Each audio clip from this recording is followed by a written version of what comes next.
بسم اللہ الرحمن الرحیم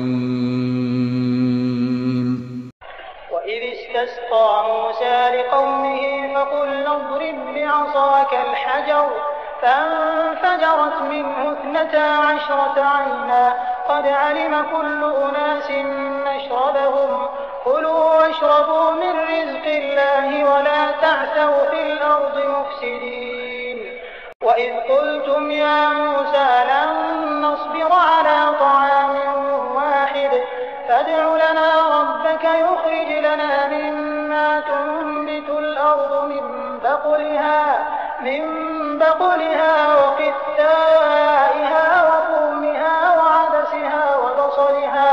قال أتستبدلون الذي هو أدنى بالذي هو خير اهبطوا مصرا فإن لكم ما سألتم وضربت عليهم الذلة والمسكنة وباءوا بغضب من الله ذلك بأنهم كانوا يكفرون بآيات الله ويقتلون النبيين بغير الحق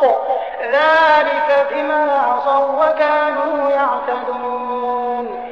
السلام علیکم رحمۃ اللہ وبرکاتہ۔ محترم سامعین کرام، جن آیات کی تلاوت سماعت فرمائی ہے وہ سورہ بقرہ آیت نمبر 60 اور 61 یعنی جملہ 2 آیات، اس کا ترجمہ اور اس کی تفسیر پیش کی جائے گی، بغور سماعت فرمائیں۔ اور جب موسیٰ علیہ السلام نے اپنی قوم کے لیے پانی مانگا تو ہم نے کہا اپنی لاٹھی پتھر پر مارو جس سے 12 چشمے پھوٹ نکلے، اور ہر گروہ نے اپنا چشمہ پہچان لیا، اور ہم نے کہہ دیا کہ اللہ تعالیٰ کا رزق کھاؤ پیو اور زمین میں فساد نہ کرتے پھرو۔ اور جب تم نے کہا اے موسیٰ ہم ایک ہی کھانے پر ہرگز صبر نہیں کر سکتے، اس لیے اپنے رب سے دعا کیجئے کہ ہمیں زمین کی پیداوار یعنی ترکاری، ککڑی، گیہوں، مسور، پیاز دے۔ آپ نے کہا کہ تم لوگ اچھی چیز کے بدلے گھٹیا چیز لینا چاہتے ہو، اچھا شہر میں جاؤ، وہاں تمہاری چاہت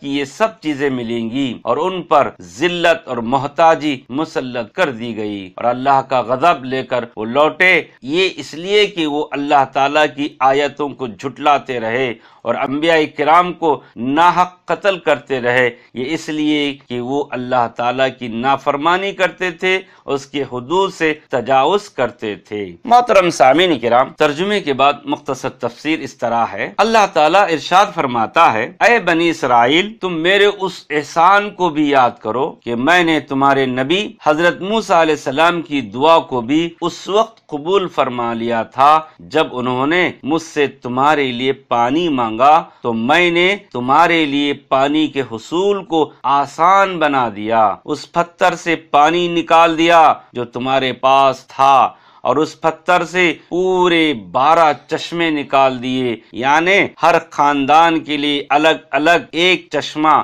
اور ہر خاندان نے اپنے اپنے چشمے کو پہچان لیا تھا، لہذا من و سلوہ کھاؤ اور اس پانی کو نوش کریں جسے میں نے تمہارے لیے تمہاری کسی محنت و مشقت کے بغیر پیدا کر دیا تھا، اور اس ذات گرامی کی عبادت کرو جس نے تمہارے لیے مسخر کر دیا تھا۔ یہ بھی ایک معجزہ تھا جو حضرت موسیٰ علیہ السلام کے ذریعے اللہ تعالیٰ نے ظاہر فرمایا۔ اور زمین پر فساد نہ کرتے پھرنا، یعنی میری ان نعمتوں کے مقابلے میں نافرمانیاں نہ کرو ورنہ ان نعمتوں سے محروم کر دیے جاؤ گے۔ حضرت ابن عباس رضی اللہ فرماتے ہیں ان کے پاس ایک مربع شکل کا پتھر تھا، حضرت موسیٰ علیہ السلام نے اللہ کے حکم سے اس پر اپنے عصا کو مارا تو اس سے 12 چشمے پھوٹ نکلے، ہر طرف 3 چشمے تھے، اور ہر خاندان کو اس کے چشمے کے بارے میں بتا دیا گیا تھا کہ وہ اس سے پانی پیے، اور نقل مکانی کر کے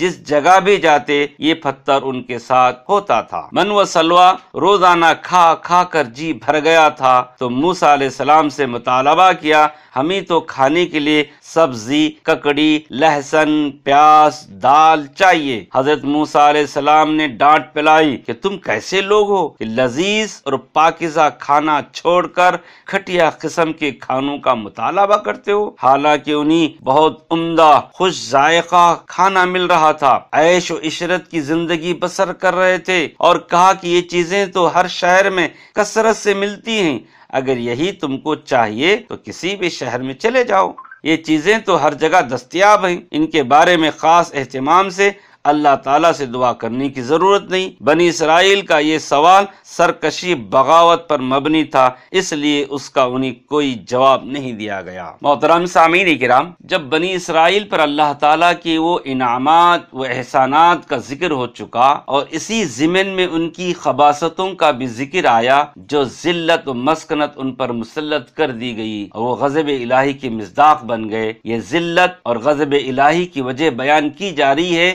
گویا اللہ تعالیٰ کی آیتوں کا انکار اور اللہ کی طرف بلانے والے انبیاء کرام ان کی تذلیل و اہانت یہ غضب الہی کا باعث ہے۔ کل یہودی اس کا ارتکاب کر کے مغضوب، ذلیل و رسوا ہوئے، تو آج اس کا ارتکاب کرنے والے کس طرح معزز سرخ روح ہو سکتے ہیں؟ ہرگز نہیں ہو سکتے۔ یہ ذلت و مسکنت کی دوسری وجہ ہے کہ نافرمانی، مطلب جن کاموں سے انہیں روکا گیا تھا ان کا ارتکاب کیا۔ اطاعت اور فرما برداری یہ ہے کہ جس طرح حکم دیا گیا تھا اس پر عمل کیا جائے، اس میں اپنی طرف سے کمی پیشی یہ زیادتی ہے جو اللہ کو سخت ناپسند ہے۔ محترم سامعین، آج بھی ہم اسی دور سے گزر رہے ہیں، وہ سب خرابیوں کو دور کرنے کی ضرورت ہے۔ اللہ تعالی ہم سب کو نیک عمل کی توفیق عطا فرمائے، آمین یا رب العالمین۔ السلام علیکم